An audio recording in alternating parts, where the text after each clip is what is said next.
Business breakfast షోకి తిరిగి స్వాగతం. ఎస్ఎక్స్ నిఫ్టీ ట్రేడ్ అవుతోంది 7359 దగ్గర 14 పాయింట్ల నష్టంతో. మేబీ స్లైట్లీ వీక్ ఓపెనింగ్ కోసం మార్కెట్స్ సిద్దమవుతున్నట్లుగా కనిపిస్తుంది. తర్వాత కాలర్ లైన్ ఉన్నారు వరంగల్ నుంచి Venkateswara Rao. Hello, good morning. Good morning Vasantha గారు. గుడ్ మార్నింగ్ సార్, నాకు రెండు విషయాలు కాస్త చెప్పండి సార్.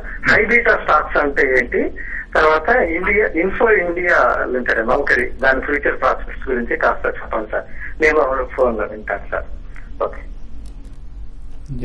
హై బీటా అంటే బీటా అనేది ఒక వేరియబుల్ అండి. ఇది వోలటైలిటీని ఇండికేట్ చేస్తుంది. ఒక stock relative to other stocks ఎలా వోలటైల్ ఎంత వోలటైల్ గా ఉంటుంది అనే దాన్ని బీటా ఇండికేట్ చేస్తుంది. సో హై బీటా అంటే ఈ బీటా ఎంత ఎక్కువగా ఉంటే స్టాక్ అంత ఎక్కువగా వోలటైల్ గా ఉంటుంది. సో రిస్క్ రిటర్న్ అంటాం మనం. సో ఎంత ఎక్కువ హై బీటా స్టాక్ అని చెప్పుకుంటే అంత రిస్క్ ఉంటుంది ఆ స్టాక్ లో. At the same time return కూడా అదే పరిమాణంలో అధికంగా ఉంటుంది. సో హై బీటా స్టాక్స్ అంటే మనం రియల్ ఎస్టేట్ లేదా బ్యాంకింగ్ అండ్ రేట్ సెన్సిటివ్స్ అంటాం కదా, అటువంటి స్టాక్స్ అన్ని కూడా హై బీటా ఉంటుంది. వీటికి బీటా ఫ్యాక్టర్ ఎక్కువగా ఉంటుంది. సో లో బీటా ఫ్యాక్టర్ అంటే మనకు డిఫెన్సివ్స్ లైక్ ఇన్ఫర్మేషన్ టెక్నాలజీ సంబంధించినవి, ఫార్మా రంగానికి సంబంధించినవి, లేకపోతే సిక్లికల్స్ కాని స్టాక్స్ అన్ని కూడా అంటే సైకిల్ అంటూ ఎకనామిక్ సైకిల్ వలన ఎటువంటి పెద్దగా ప్రభావం చెందని స్టాక్స్ వాటిని నాన్ సిక్లికల్స్ అంటాం. సిక్లికల్స్ అంటే మనం సిమెంట్, స్టీల్ ఇటువంటి వాటన్నిటి ఒక ఎకనామిక్ సైకిల్ వర్తిస్తుంది. ఆ సైకిల్ ప్రకారం అవి వాటి బిజినెస్ గ్రోత్ ఆధారపడి ఉంటుంది కాబట్టి వాటిని సిక్లికల్ స్టాక్స్ అంటాం. ఈ సిక్లికల్ స్టాక్స్ అన్నిటి కూడా బీటా ఎక్కువగా ఉంటుంది. ఇది హై బీటా అంటే. అండ్ ఇన్ఫో ఇండియా దీనికి సంబంధించినటువంటి సమాచారం ఉంది. ఇన్ఫో ఎడ్జ్ నౌకరీ గురించి అడిగినట్టున్నారండి. స్టాక్ చూస్తే కనుక బులిష్ గానే ఉంది. 550 నుంచి 700 రూపీస్ వరకు పెరగడం జరిగింది. కానీ లాస్ట్ 6 months గా చూస్తే కనుక 700 రూపీస్ దగ్గర మేజర్ టాప్ ఆల్రెడీ ఏర్పడింది. ఆ లెవెల్ ఇంకోసారి పరీక్షిస్తుంది. ఈ లెవెల్ కనుక ఫర్దర్ గా బులిష్ గా ఉండాలంటే కనుక 700 అధిగమిస్తే కనుక ఇన్ఫో ఎడ్జ్ నౌకరీ ఫర్దర్ గా పెరిగే అవకాశం కనిపిస్తుంది. ఒకవేళ లోయర్ రేట్ లో తీసుకున్నారంటే కనుక నా ఉద్దేశం షార్ట్ టర్మ్ అయితే కనుక క్లోజ్ టు 700 దగ్గర ప్రాఫిట్ బుక్ చేయొచ్చు.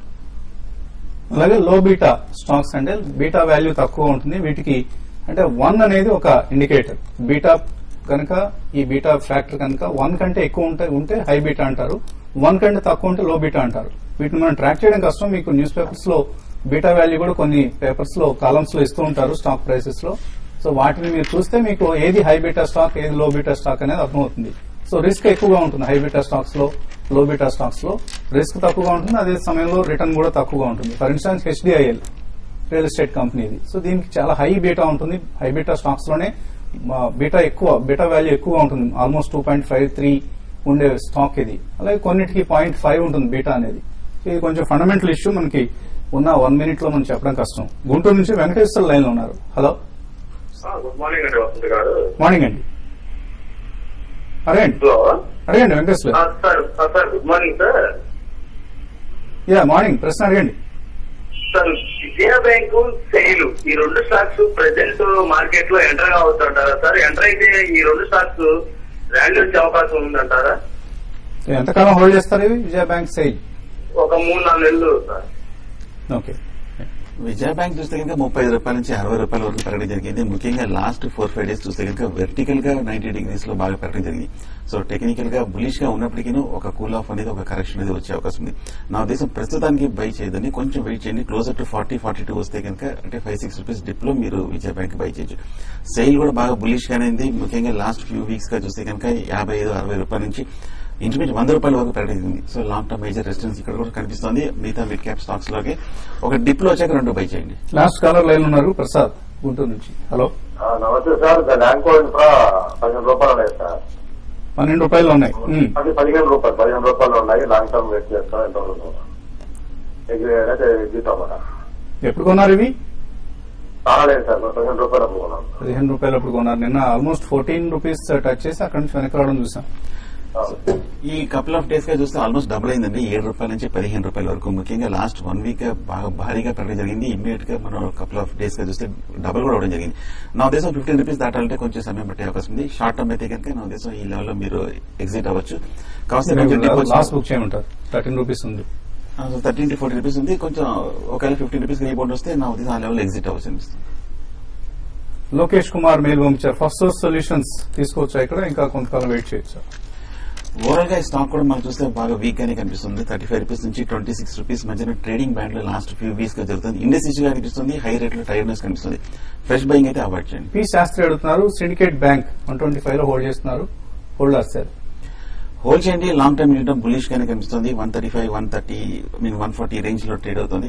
ప్రస్తుతానికి హోల్డ్ చేయండి. అంటే ఇంకేదైనా కరెక్షన్ లో ఇప్పుడున్న కరెక్షన్ కొనసాగితే ఆయన ప్రైస్ కంటే కిందకు వచ్చే అవకాశం ఏమైనా ఉందా 125 కంటే?